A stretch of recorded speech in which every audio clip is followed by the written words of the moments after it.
everyone. Dalton Hopkins with Frontstretch.com here, and I'm here with my cohort, Brad Harrison, who's out here with me at Atlanta Motor Speedway for the July 4th weekend, if you really want to call it July 4th weekend. But just got done with the NASCAR Xfinity Series race. We'll get to that here in a second, but let's talk about NASCAR Cup Series qualifying for today here on Saturday. Brad, what did you notice?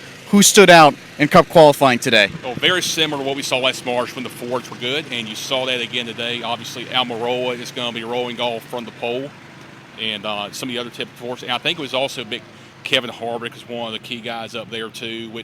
And so obviously he's shown a good art of kind of blocking out the noise, because this is obviously an emotional weekend for him with his final race and just how emotional his 2001 win was here. They're actually going to have Richard Childress leading the field in a pace car of that 29 car on Sundays. That's going to be a cool moment for everybody here. But then, and then you had Todd Gilliland being up there, which is no surprise. The last couple of years you've seen not just front row, but Todd Gilliland as well. So, as expected, the Fords appear to be something that's going to have to be reckoned with by the rest of the field tomorrow.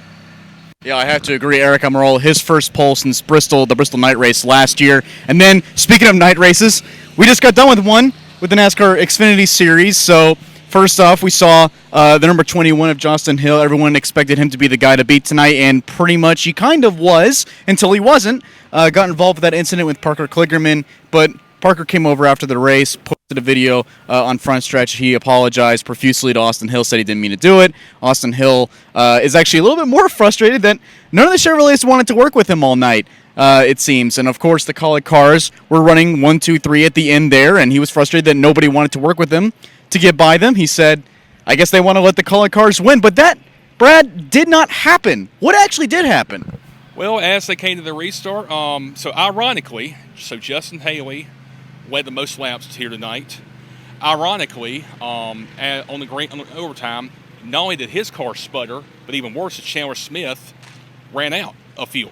So the green-white checkered. So here's the irony: is that you spend the whole race trying to lead, and so you can be in front of Austin Hill. And the irony, the cruel irony, to be honest, for Kaulig is leading those laps may have cost them the win. You obviously don't know that. I mean, engineers are going to look at, but actually, Justin Haley more or less said, yeah, we were on the throttle so much that, yeah, we probably had fuel issues because we used up more of that.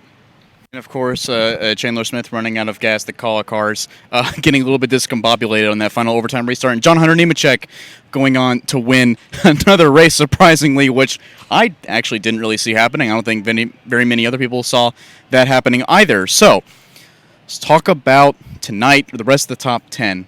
Who else did you see out there that really stood out to you? I really think you got to get a call to Sam Mayer. I mean, they overcome some adversity tonight, and he got a top 5. And it was big, not just for Sam Mayer, but for that number 1 team as a whole, because, you were going to the home stretch of trying to lock up and sew up postseason spots. If you're just in on points, you want to solidify your position. It's very well timed for that team right now, for where they are right now. Obviously, they're in good shape as far as the postseason goes, as far as getting in points-wise, but you want to be doing things well as you come down this stretch going towards the end of the regular season, and tonight was a huge step for that team from that regard. Yeah, I actually was in the pit box, that pit area, in those closing laps as he was trying to climb up through those positions and ended up getting that top 5 there. So, yeah, good night for that number 1 team. I am going to go a little bit lower in the top 10 rankings, though. How about my man Josh Williams getting a top 10 9th place finish after in the same place where he went viral? He parked it in the top 10 this time.